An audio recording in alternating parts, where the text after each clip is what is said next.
네, 카프뉴스 애청자 여러분 안녕하십니까? 앵커 제임스 아닙니다. 먼저 애청자 여러분께 사과의 말씀부터 드려야겠습니다. 저희가 어제 녹화를 하면서 제프리 기자의 녹음이 빠져서 여러 애청자 분들께서 당황스러우셨을 텐데요. 급하게 유튜브에 올리느라 미처 빠진 부분을 확인하지 못했습니다. 애청자 여러분께 사과의 말씀드립니다. 앞으로는 보다 세심하게 확인하도록 하겠습니다. 자, 비오는 2021년 12월 29일 수요일 저녁 카프뉴스 시작해보겠습니다. 여러분, Let's go.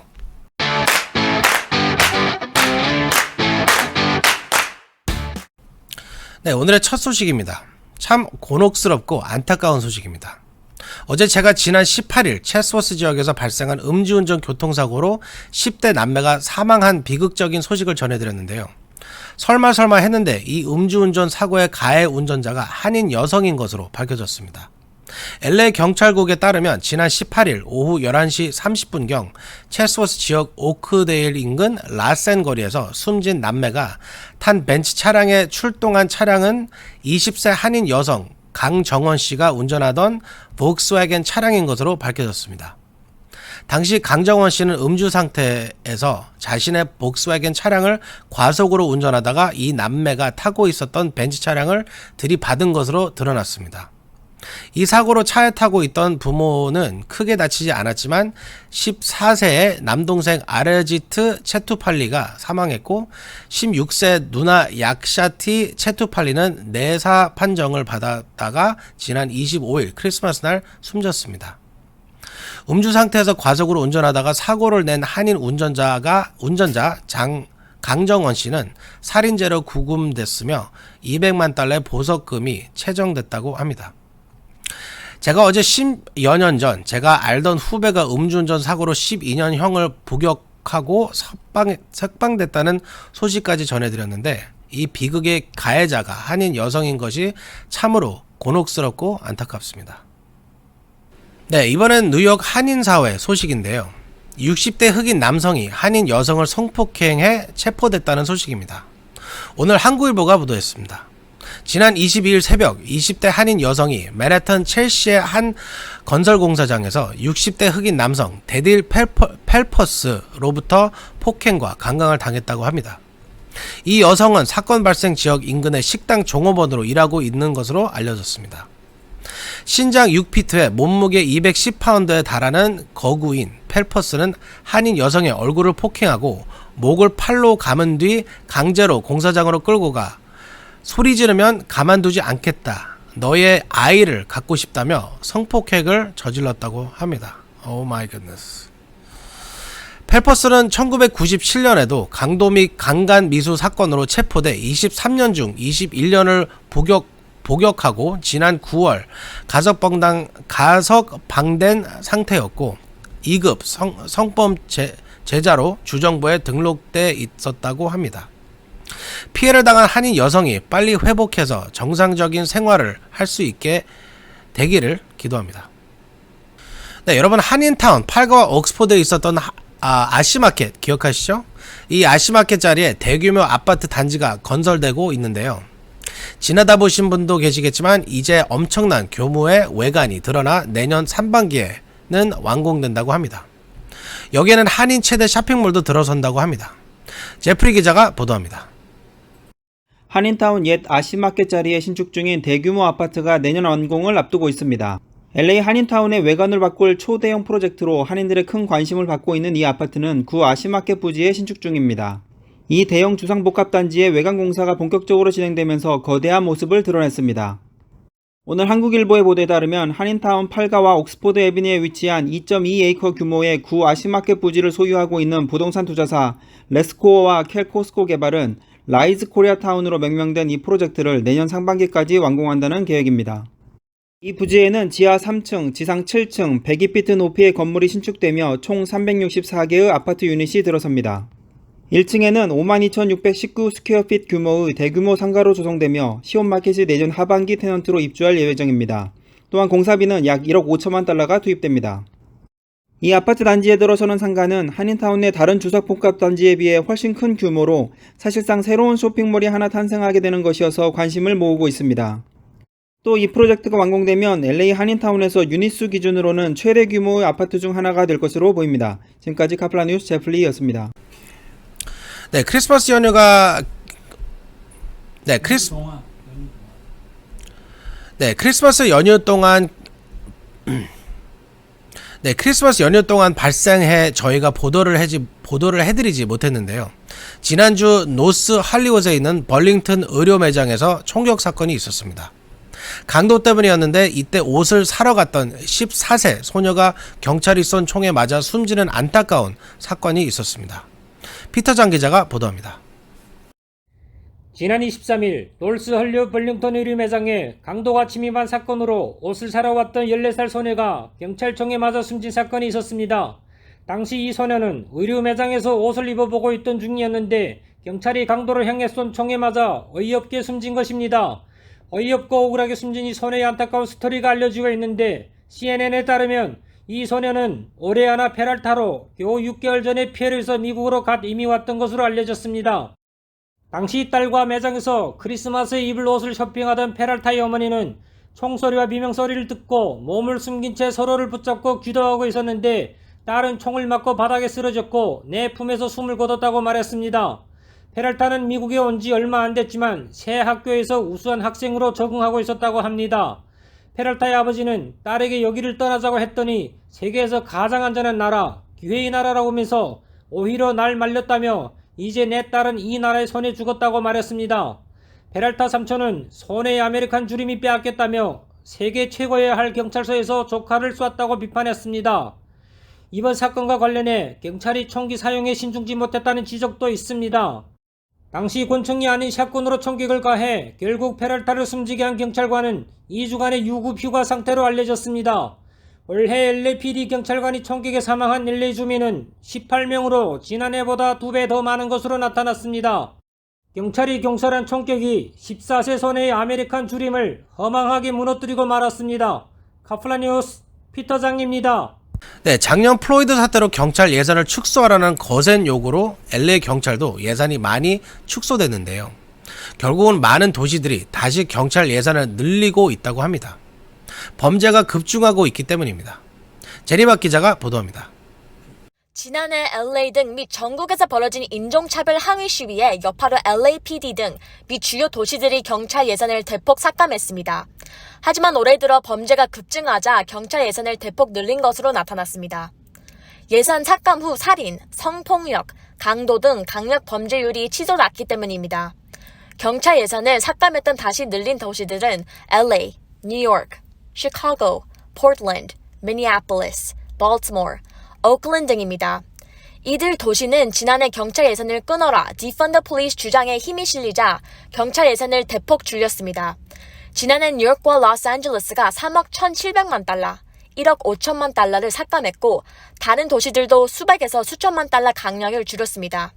그러나 올해 LA 등 많은 도시들에서 살인, 강간, 강도 발생이 기록적 수준으로 증가했습니다. 미국에서 진보 도시로 손꼽히는 포틀랜드에서는 지난 9월까지 살인이 73건 발생했는데 이는 기존 최다치였던 1987년 66건보다 많았습니다. 플로리다의 죽음으로 인종차별 반대운동 진앙에 된 미니애폴리스도 살인이 13.4% 뛴 것으로 집계됐습니다. 그러자 경찰 예산은 끊어라 운동이 외면을 받게 된 것입니다. 전 로스앤젤레스와 뉴욕 경찰국장을 역임한 윌리엄 브렌트는 코로나 팬데믹으로 경찰의 부담이 쏠리는 상황에서 예산 축소 조치를 경찰의 사기가 떨어졌다고 지적했습니다. 그는 뉴욕타임즈의 시위자들은 경찰 예산을 삼각했지만 그들이 무엇을 얻었나? 범죄가 늘었고 경찰 채용은 어려워졌고 경찰들은 이제 떼를 쥐어 다닌다고 말했습니다. 카플라 뉴스 제니 박 기자였습니다.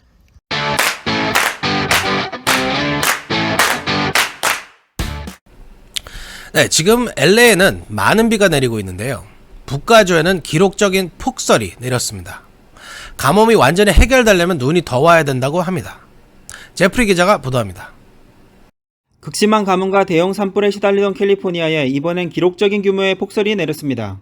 UC 버클리의 중부 시에라 강설연구소 CSSL에 따르면 세크라멘토 인근 도너패스 지역에서는 이달 들어 지난 28일까지 202인치라는 엄청난 눈이 내렸습니다. 이는 12월 강설량으로는 최고치이고 월 강설량으로는 세 번째로 많은 것입니다. 연구소 책임자인 앤드루 슈워츠 박사는 지금까지 내린 눈의 양이 올겨울 기대 강설량에 아직까지는 미치지 못한다면서 눈이 더 와야 완전한 가뭄 해갈이 될 수 있다고 말했습니다. 시에라 네바다 산맥 고지대에 쌓인 눈은 봄철에 천천히 녹아 흘러내리면서 필요한 물을 공급하는 천연 저수지 역할을 합니다. 이렇게 시에라 네바다 산정에서 내려온 눈 녹은 물은 연간 단위로 볼 때 캘리포니아 담수 공급량의 30%를 제공한다고 캘리포니아주 수자원국은 밝혔습니다. 지난해 겨울 끝 무렵 이곳 산정에 쌓인 눈의 양이 너무 적었던 까닭에 인근 저수지의 수량은 사상 최저 수준을 나타내고 있습니다. 시에라 네바다의 오로빌 레이크의 저수량은 현재 37%로 같은 시기 최저 기록인 72%의 절반을 조금 상회하는 수준입니다. 이로 인해 지난 여름에는 오로빌 수력발전소의 가동이 1967년 건립 이후 처음으로 중단되는 사태가 벌어지기도 했습니다. 캘리포니아주는 올해 여름 126년 만에 최악의 가뭄을 겪었고 특히 지난 7월은 1895년 이후 가장 건조한 달로 기록됐습니다. 겨울 강설량이 적은 것은 기후변화로 겨울철 기온이 높아지면서 과거라면 눈으로 내렸을 수증기가 비로 내리고 있기 때문이라고 슈워츠 박사는 설명했습니다. 결국 기후변화가 문제라는 지적입니다. 지금까지 카플라 뉴스 제플리였습니다. 네, 72세 한인 노인이 최근 한국 경찰의 감동적인 손편지와 함께 $2,000를 전달해 화제가 되고 있습니다. 이 한인 노인은 뉴욕에 거주하는 한인으로 50년 전 신촌시장 뒷골목 리어카에서 홍합탕 한 그릇을 외상으로 먹었는데 돈을 갚겠다는 약속을 지키지 못했다며 50년 만에 사죄와 감사가 담긴 편지와 함께 $2,000를 전달한 것입니다. 당시 이 한인은 강원도 농촌에서 서울로 올라와 신촌에서 고학생으로 어렵게 살고 있었다고 합니다. 어느 겨울밤 아르바이트를 마치고 허기전 배를 움켜쥐고 귀가하던 중 신촌시장 뒷골목 리어카에서 홍합을 파는 아주머니들을 만났는데 홍합 한 그릇을 먹을 수 있느냐? 돈은 내일 갖다 드리겠다고 말하자 그중 한 분이 선뜻 김이 모락모락 나는 뜨끈한 홍합탕 한 그릇을 내주셨다는 겁니다. 그런데 다음 날에도 돈이 없기는 마찬가지여서 결국 돈을 갖다 드리지 못했다는 겁니다. 이 손편지가 보이시죠? 이런 사연을 듣게 되면 아직도 우리가 참 따뜻한 세상에 살고 있다는 것을 새삼 깨닫게 됩니다. 이 한인 노인은 삶을 돌아보며 너무 늦었지만 어떻게든 그 아주머니의 선행에 보답해드려야겠다고 생각하고 부끄러움을 무릅쓰고 편지를 보내기로 결심했다고 합니다. 저도 이 이야기를 듣고 마음이 참 따뜻해집니다. 네, 내년부터 새로 여러 캘리포니아 주법들이 새로 시행됩니다. 특히 노동 관련 법들이 많이 달라집니다. 시부모나 장인 장모, 간병을 위해서도 가족 병가가 가능해지고 임금을 안 주는 고용주들에 대한 처벌도 강화된다고 합니다. 피터장 기자가 보도합니다. 2022년도 1월 1일부터 캘리포니아주는 여러 새 법들이 시행됩니다. 특히 노동자와 고용주에 관련된 여러 새 노동법이 시행됩니다. 한인들과 관련된 주요 노동법을 소개해드립니다. 우선 자녀나 가족을 돌보기 위해 보장되는 최대 12주 무급휴가 범위에 시부모와 장인 장모도 내년부터는 휴가가 허용되는 가족 범위에 포함됩니다. 먼저 AB 1033 가족권리 법안입니다. 이 법안은 5명 이상 종업원이 있는 직장에 적용되는데 신생아와 시간을 보내거나 본인이나 가족을 돌보기 위해 12개월 사이에 복귀 시 직장을 보장해주는 최대 12주의 무급휴가를 제공하도록 규정하고 있습니다. 특히 내년부터 가족 범위에 시부모, 장인, 장모도 포함됩니다. 시부모나 장인, 장모를 강조하는 이유로도 12주 휴가를 받을 수 있습니다. 장애인 직원에게는 최저임금 규정보다 임금을 더 적게 줄 수 있는 법안도 시행됩니다. 다음으로 SB 639 장애직원 최저임금법입니다. 고용주는 정신적, 육체적 장애가 있는 직원이 자격 조건을 충족할 경우 최저임금보다 적은 액수의 임금을 지불할 수 있습니다. 재판 없이 현장 단속으로 체불 임금 특기만 받아도 고용주의 부동산의 저당을 잡을 수 있습니다. 고용주 부동산 저당으로 체불 임금을 받을 수 있도록 한 것입니다. 마지막으로 SB 572 법안입니다. 최저임금, 오버타임, 식사 휴식시간, 미제공 같은 임금법 위반을 할 경우 종업원은 변호사 없이도 고용주의 재산의 권리를 행사할 수 있습니다. 이 저당권은 10년까지 유효하고 계속해서 10년씩 갱신할 수 있기 때문에 부동산을 팔거나 처분할 수 없게 됩니다. 더 이상 예전처럼 고용주들이 종업원들이 노동청 클레임을 무시할 수 없게 되는 것입니다. 임금체불 업주는 중절도 기소됩니다. 고용주가 의도적으로 임금이나 팁을 가로챌 경우 형사법으로 처벌받게 됩니다. 한 종업원에게 $950 이상의 임금을 체불하거나 최소한 2명 이상의 종업원들에게 12개월 기간 동안 $2,350 이상의 임금 체불을 의도적으로 했을 경우 최대 3년 징역형도 받을 수 있습니다. 카플란 뉴스 피터장입니다. 네, 민주당 상원 원내대표를 지낸 거물 정치인 해리 리드가 어제 82세 일기로 타계했습니다. 췌장암으로 4년간 투병했다고 합니다. 리드 전 상원 의원은 가장 오랫동안 상원 원내대표를 역임한 인물로 오바마 케어 등 오바마 전 대통령의 핵심 법안들이 의회를 통과하는 데 중요한 역할을 한 인물로 평가받고 있습니다.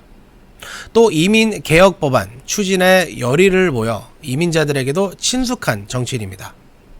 바이든 대통령은 해리가 뭔가를 하겠다고 말하면 그는 일을 해냈다. 그가 약속을 하면 이를 믿을 수 있었다며 해리는 이런 식으로 수십 년간 국익에 기여했다며 그의 죽음을 애도했습니다. 네, 알래스카는 겨울철이면 혹한으로 여행하기 힘든 곳으로 꼽혔는데요. 지금 알래스카는 기온이 섭씨 20도에 육박하면서 한여름 날씨를 보이고 있다고 합니다. 한 번도 온 적이 없는 겨울 폭우까지 최악의 기상이변이 나타나고 있습니다. 이 소식은 제니박 기자가 전해드립니다.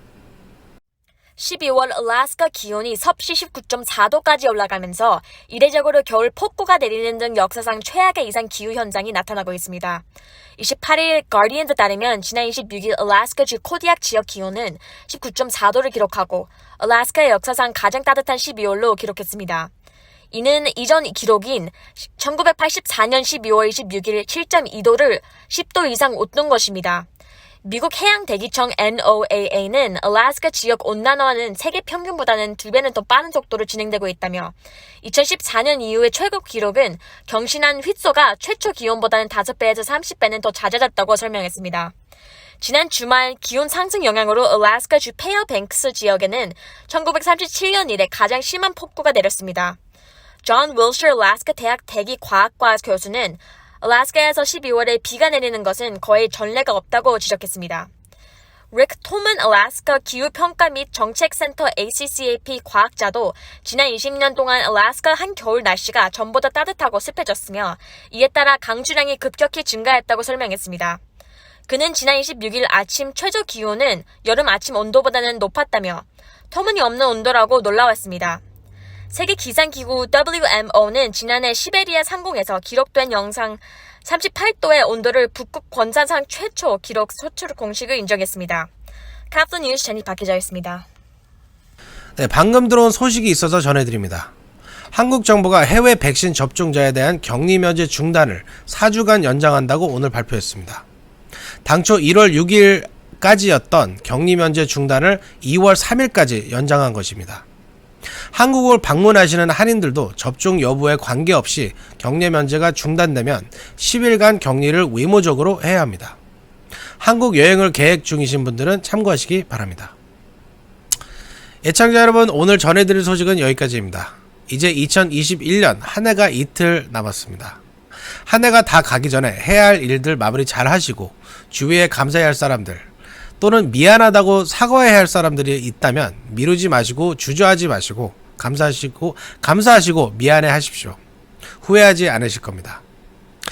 자, 오늘 비가 아직도 많이 내리고 있습니다. 항상 운전 조심하시기 바랍니다. 12월 29일 수요일 카플 뉴스 여기서 마치겠습니다. 지금까지 LA 한인회장 제임스 아니었습니다. 감사합니다.